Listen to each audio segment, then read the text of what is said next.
स्वागत है। मैं आपके साथ फरहान नाज। ಎಲ್ಲ ಆತ್ಮೀಯ ಕಾರ್ಯಕರ್ತ ಹಾಗೂ ಪತ್ರಕರ್ತ ಬಂಧುಗಳೇ, ಎಲ್ಲ ಜಿಲ್ಲಾ ರಾಜ್ಯ ವಿಭಾಗ ವಿಧಾನಸಭಾ ಕ್ಷೇತ್ರ ಬೂತ್ ಮಟ್ಟದ ಹಿಡಿದು ಎಲ್ಲ ಪದಾಧಿಕಾರಿಗಳೇ, ಅವರು ಹೆಸರು ತೆಗೆದುಕೊಳ್ಳಾರ್ದೇ ನೇರವಾಗಿ ಇವತ್ತು ಕರ್ನಾಟಕದ ಚುನಾವಣೆ ಮೇ 10ರಂದು ನಡೆಯುತ್ತಿರುವಂತಹ ಸಂದರ್ಭದಲ್ಲಿ ಭಾರತೀಯ ಜನತಾ ಪಾರ್ಟಿಯ ಅಭ್ಯರ್ಥಿಯಾಗಿ ಮತ್ತೊಮ್ಮೆ ನನಗೆ ನಮ್ಮ ದೇಶದ ಪ್ರಧಾನಮಂತ್ರಿ ಶ್ರೀ ನರೇಂದ್ರ ಮೋದಿಯವರು, ನಮ್ಮ ರಾಷ್ಟ್ರೀಯ ಅಧ್ಯಕ್ಷರು ಹಾಗೂ ಕರ್ನಾಟಕದ ನಮ್ಮ ಪಕ್ಷದ ಎಲ್ಲ ಹಿರಿಯರು ಮತ್ತೊಂದು ಅವಧಿಗೆ ಆಶೀರ್ವಾದವನ್ನು ಮಾಡಿ ಇವತ್ತು ಈ ಚುನಾವಣೆಯಲ್ಲಿ ನನ್ನನ್ನು ಅಧಿಕೃತ ಭಾರತೀಯ ಜನತಾ ಪಾರ್ಟಿಯ ಅಭ್ಯರ್ಥಿಯನ್ನಾಗಿ ಇವತ್ತು ಮಾಡಿದ್ದಾರೆ. ಅದಕ್ಕೆಲ್ಲ ಕಾರಣಕರ್ತರು ನೀವು, ವಿಜಯಪುರ ನಗರದ ಜನ, ನಿಮಗೆಲ್ಲರೂ ನಾನು ಹೃದಯಪೂರ್ವಕವಾದಂಥ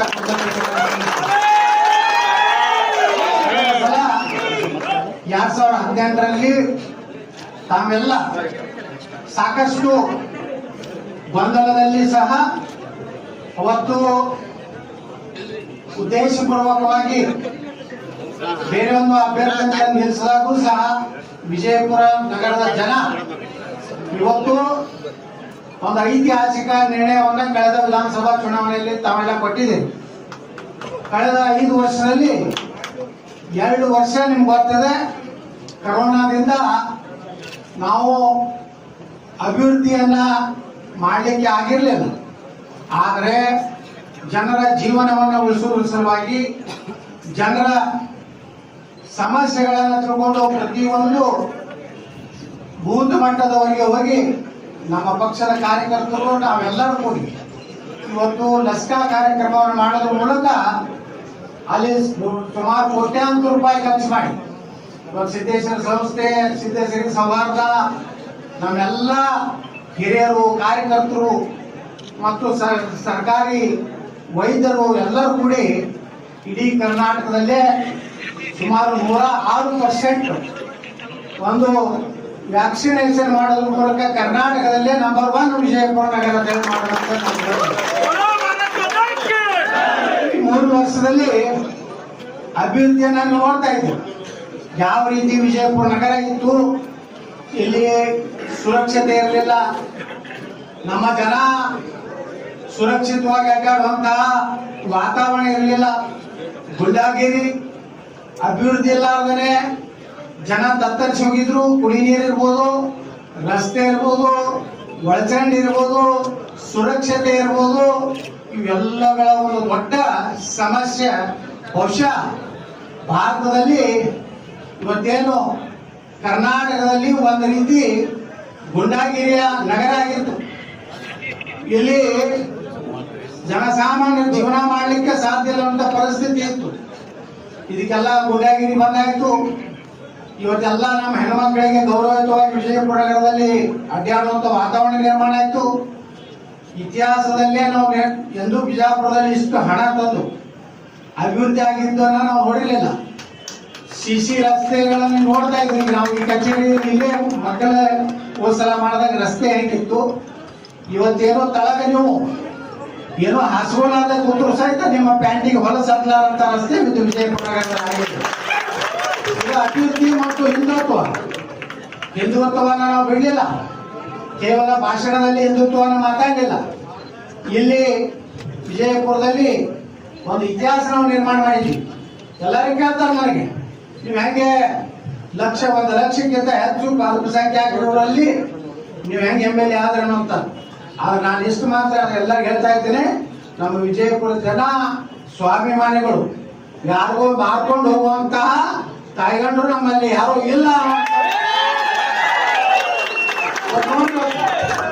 ನಾ ಎಲ್ಲ ಕಾರ್ಯಕರ್ತರು ವಿನಂತಿ ಮಾಡ್ಕೋತೀನಿ, ಯಾರು ಈಗ ಚುನಾವಣೆ 13ನೇ ತಾರೀಕುವರೆಗೆ ಹಾರ ಹಾಕೋದು, ಸನ್ಮಾನ ಮಾಡೋದು ಯಾರು ಮಾಡಬೇಡ. ಸೇಬಿನ ಹಾರನೂ ಬೇಕಾಗಿಲ್ಲ, ಯಾವುದು ಮೋಸಂಬಿ ಹಾರನು ಬೇಕಾಗಿಲ್ಲ, ಯಾವ ಹಾರನು ಯಾವ ಕೆರೆಯನ್ನು ತರಬೇಡ್ರಿ, ಏನೂ ಇಲ್ಲ. 13ನೇ ತಾರೀಕಿಗೆ ದಾಖಲೆಯ ಮತದಲ್ಲಿ ಗೆದ್ದು ಮತ್ತೊಮ್ಮೆ ಕೇಸರಿಯನ್ನು ಬಿಜಾಪುರದಲ್ಲಿ ಇನ್ನ 3 ವರ್ಷ ಸಾಕಾಗಿಲ್ಲ ಅಭಿವೃದ್ಧಿ. ಇವತ್ತು 16,000 ಮನಿ ಮಾಡಿರ್ಬೋದು, ಎಲ್ಲಾ ಮಾಡಿದ್ರು ಕೈಗಾರಿಕೆ ಬರಬೇಕಾಗಿದೆ. ಟೆಕ್ಸ್ಟೈಲ್ ಪಾರ್ಕ್ ಸ್ಯಾಂಕ್ಷನ್ ಆಗಿದೆ. ಇವತ್ತು ನಮ್ಗೆ 140 ಕೋಟಿ ರೂಪಾಯಿದು ಏನು ವಿಶ್ವ ಮಾರುಕಟ್ಟೆ ಒಣ ದ್ರಾಕ್ಷದ ಅದನ್ನ ನಾವು ಮಾಡಬೇಕಾಗಿದೆ. ಇದರಲ್ಲಿ ಉದ್ಯೋಗ ಅವಕಾಶಗಳನ್ನು ಸೃಷ್ಟಿ ಮಾಡಬೇಕಾಗಿದೆ. ಇದೆಲ್ಲ ಕೆಲಸ ಆಗುವವರೆಗೆ ನಾವೆಲ್ಲರೂ ಕೂಡಿ ವಿಜಯಪುರ ನಗರ ಇಡೀ ರಾಜ್ಯಕ್ಕೆ ಇವತ್ತು ಒಂದು ಸಂದೇಶ ಕೊಡೋದಿದೆ. ನೀವೆಲ್ಲ ಬಹಳ ಅತಿ ಉತ್ಸಾಹದಲ್ಲಿದ್ದೀರಿ. ನೀವೆಲ್ಲರೂ ನಾವೇ ಈಗಾಗಲೇ ಗೆದ್ದು ಬಂದೀವನಂತ ಒಂದು ವಾತಾವರಣದಲ್ಲಿದ್ದೀರಿ. ಆದರೆ ನಾವೆಲ್ಲ ಬಹಳ ಜಾಗೃತಿ ಆಗಬೇಕು. ಇಲ್ಲಿ ಒಳಗಿನ ಒಳಗ ಕೆಲವೊಂದು ಕುತಂತ್ರಿಗಳು ಆಟ ಆಡ್ತಿರ್ತಾರೆ. ಈಗಾಗಲೇ ಯಾರ ಗಾಡಿಯಾಗ ಅಡ್ಡಾಡ್ಲಕಂತ ನೀವು ನೋಡ್ಲಕೈತಿ. ಇವರು ಹಣೆ ಬರ ಗುರ್ತಾಗಿದೆ. ಯಾರ ಗಾಡಿಯಾಗ ಅಡ್ಡಾಡ್ತಾರ, ರಾತ್ರಿ ಯಾರ ಮನೆಗೆ ಹೋಗ್ತಾರೆ, ಯಾರ್ಯಾರ ಮನೆ ಒಳಗೆ ಹೋಗಿ ಅವನ್ನ ಕಾಂಗ್ರೆಸ್ ಕ್ಯಾಂಡಿಡೇಟ್ ಕೊಟ್ಟು ಕಳಿಸಲಾಕತ್ತಾರೆ, ಎಲ್ಲಾ ಮಾಹಿತಿಗಳು ನನ್ನ ಬಳಿ ಅದಾವ. ಅದಕ್ಕೆ ನಾ ಹೇಳ್ತಾ ಇದ್ದೀನಿ, ಇದಕ್ಕೆ ಯಾವುದಕ್ಕೂ ಸ್ವಲ್ಪ ಹಾಕ್ಲಾರ್ದೆ ಉದ್ದೇಶಪೂರ್ವಕವಾಗಿ ಇಡೀ ವಿಜಯಪುರ ನಗರ ನೋಡಿ ಇವತ್ತೆಲ್ಲಾ ಸಮುದಾಯದ ಜನ ನೀವು ಬಂದಿದ್ದೀರಿ. ಇದೇನು ತೋರಿಸೋದಂದ್ರೆ ನಿಶ್ಚಿತವಾಗಿಯೂ 13ನೇ ತಾರೀಕಿಗೆ ವಿಜಯಪುರ ನಗರದಲ್ಲಿ ಭಾರತೀಯ ಜನತಾ ಪಾರ್ಟಿ ಧ್ವಜ ಹಾರ್ತದ.